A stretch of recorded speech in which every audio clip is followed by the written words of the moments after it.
What's going on, guys?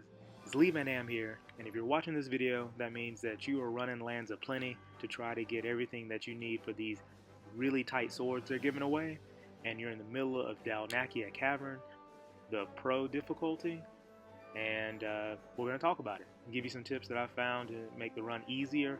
I've got enough Cavern Ore now for one Shining Splendor, so got to farm for the rest.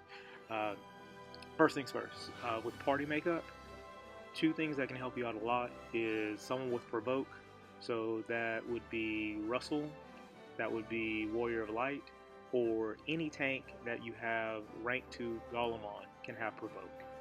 Very, very, very nice.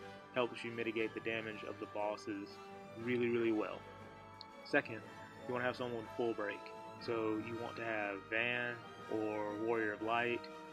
Man, Warrior of Light is awesome, isn't he? I wish I could pull him. But anyway, Full Break is very, very important as well because it helps mitigate the boss's special attacks.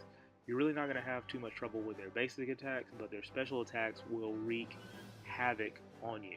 So Full Break and making sure that the debuffs stick, very, very important. Thirdly, the last two bosses are only susceptible to blind. So if you want to have someone with blind, that's cool. That definitely can help you mitigate damage as well by having a few miss. Another option is that if you have the person who has Provoke equip a Mirage Vest, then the Mirage Vest will automatically make a lot of attacks miss. So that'll also give you a way to mitigate damage really, really well. Okay, so outside of that, you want to have really high DPS for the rest of your party. My party doesn't have that much DPS just yet, but the makeup's good enough to where I've been able to survive the dungeon, and I've been able to farm pretty well. Now, you'll also notice that escape is my best friend. The goal of this dungeon is to farm the materials. It's not to beat any monsters if you can help it. So Kefka, high damage, has escape. Paul will give you escape as a trust reward, although that'd be really hard to have at this point if you're playing the US version. Locke has escape, and the Thief has escape too, the Crystal Defenders. So having someone with escape means that you can keep your party at high hit points and high magic points for the first fight without having to worry about anything, and also shortens runtime. So really a good idea to have someone with escape. If not, you want to have a group that has lots of AoE damage because the mobs really come in packs whenever you're having an encounter. Okay, so that's it for the party makeup. The rest of it, you know, it's up to you. Of course, you want to have a really stout healer, and you'll see why when you fight the bosses. Second, items. The first boss drains a lot of magic points, so ethers, turbo ethers, and elixirs can be very, very important. So be sure to bring those. A tent is extremely important because if for any reason you have a bad run on a boss, a tent can get you in really good shape again. Phoenix Downs are great. Tella or Terra, because they have rays, they're awesome as well. Because this will put your party back together so you have a fighting chance against the rest of the bosses. Outside of that, again, if you want to bring things to try to blind the bosses, those items can be really, really good, to help you mitigate the damage, because you're just going to have to really be careful with fighting everything. But, as you can see on the map, the gathering nodes are static. So once you get used to it, you can just run to the gathering nodes, and that part's only going to take about 5 minutes. It's the bosses that are going to be, the bosses are going to be tricky depending on how powerful your party is.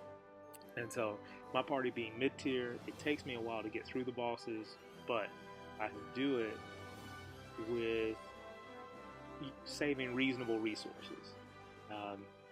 And so let's go ahead and talk about the bosses next. Got the first one up.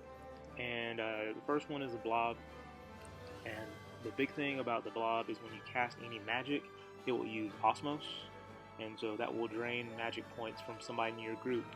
This could be extremely bad. However, if you have someone with Provoke, then they can take the Osmos for you to allow you to really just go to town as far as casting spells. So that can really speed things up. Outside of that, you'll want to full break the boss, so that way the magic and special attacks don't hit as hard, and so you hit harder. And that's pretty much it. This second boss, the Hill Gigas. The Hill Gigas is a little tricky. The Hill Gigas is all physical, and so my normal method is I start off with Cheer to increase attack and defense for 3 rounds. That also gives me more damage on my full break, gives me more damage on my barrage, and I have my tank hit with Provoke. So goal is basic, MMO style tank and spank. I want my tank taking most of the brunt of the special attacks, so that way it's easier to heal the tank. Got my breaker using full break every 3 rounds to keep the boss's stats down. Everybody else is just dealing damage and, doing whatever they need to do on the side to keep the party together.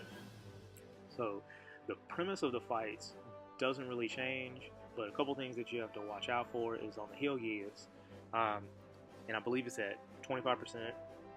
When you've taken 25% of his health, 50% of his health, 75% of his health, and 90% of his health, those are the thresholds for Magnitude 8. Now, Magnitude 8 can be really strong, but if you've already full break the boss, then it's probably not going to hit you very hard. You may want to use full break again once the first Magnitude 8 hits, just so you can refresh the debuff, and so that could save you from having an errant Magnitude 8 do thousands of damage and wipe your party, which I've had happen to me before. It really sucks. Besides that, you should be able to get through it just fine. Again, you can try blind, because this boss is susceptible to blind, and the final boss only has a 20% resistance to blind, so that can be very good. Speaking of the final boss, so the big thing about the final boss that makes it difficult is it can also use paralysis and blind. So difficulty is only raised because it takes you a longer time to kill the boss, because you have to get rid of the status effects to continue to deal decent damage. But the premise is the same as the Hill Gigas. You tank and spank, and there are thresholds where the boss will use destruction, which is basically like Magnitude 8, except it hurts a lot more. If you've got full break on the boss, everything's cool. You should be able to mitigate the damage just fine and heal back up. This boss, though, gives you a little bit of gift, because after destruction, there'll be a round where the boss will be unable to react. So there'll be a round where the boss does not do anything. Now, I don't know anything special about that, but I do use that opportunity to refresh full break. I use that opportunity to heal and refresh Provoke and do all the things that I need to do, even if it hasn't been the normal time to refresh these skills, just to give me just extra reassurance that I've got everything where it needs to be. But besides that, just keep at it. Be sure to get as much Cavern Ore as you can, because you can make everything after the event is over. So as long as you've got the Cavern Ore during the event, you're going to be in great shape to make those super duper solid swords. Appreciate you guys for coming by. If you like what you heard, please throw me a like. If you haven't subscribed, please subscribe already, because I'm trying to keep up with everything that I can for the games that I'm playing. We'll have Street Fighter V a little bit later on this week, and I'll keep you posted on how things are going for me farming wise in Brave Exvius. Like I said, got 80 Cavern Ore right now, and so I'm just farming another 80 so I can at least get 2 swords out of it. So I wish you guys the best. Until next time, this is Lee Van Dam. You guys take care, and God bless.